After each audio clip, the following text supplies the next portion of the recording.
வணக்கம். இன்றைய திருக்குறள் பொறையுடைமை அதிகாரம் 16 குறள் எண் 164. நிறையுடைமை நீங்காமை வேண்டின் பொறையுடைமை போற்றி ஒழுகப்படும். இந்த குறள் வார்த்தைகளை வந்திருக்க பொருள் நிறைனா சால்பு இல்லது நற்குணம். நிறையுடைமை நீங்காமை வேண்டின் அப்படின்னா நற்குணங்கள் நம்மை விட்டு நீங்காது இருக்க வேண்டுமானால், நிறைய ஏற்கனவே உங்கள்கிட்ட சொல்லியிருந்தால நிறையுடைமை, நிறைனா நற்குணம், நம்மளை விட்டு நீங்காமல் இருக்கணும் அப்படின்னா பொறையுடைமை போற்றி ஒழுகப்படும்.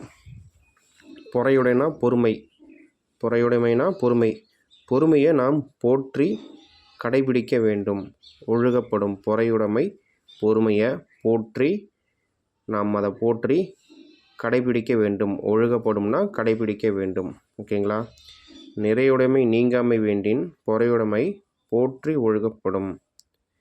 நற்குணங்கள் நம்மளை விட்டு நீங்காத இருக்கணும் அப்படின்னா பொறுமையை நாம் போற்றி கடைபிடிக்கணும் அப்படின்னு சொல்கிறாங்க. புரியுதுங்களா? இப்போ நமக்கு நல்ல குணம் இருக்குது அப்படின்னா, யாரோ ஒருத்தவங்க திட்டுறாங்க போகிறாங்க அப்படின்னா நம்ம பொறுமையாக இருக்கணும், என்னென்னு யோசிக்கணும்.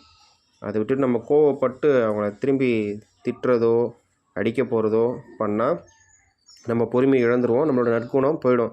என்னப்பா இந்த பையன் எவ்வளோ நல்ல பையனாக தான் என்னப்பா இன்றைக்கி அடிக்க போயிட்டான், இப்படி பண்ணிட்டானே, அப்படி பண்ணோன்னு நாங்கள் எதிர்பார்க்கவே இல்லையே அப்படின்ற மாதிரி சொல்லிவிடுவாங்க. அதனால தான் நல்ல குணங்கள் நம்மளை விட்டு நீங்காத இருக்கணும்னா பொறுமையை நாம் கண்டிப்பாக கடைபிடிக்கணும் அப்படின்னு சொல்லி திருவள்ளுவர் சொல்கிறாரு. Okay, thank you friends.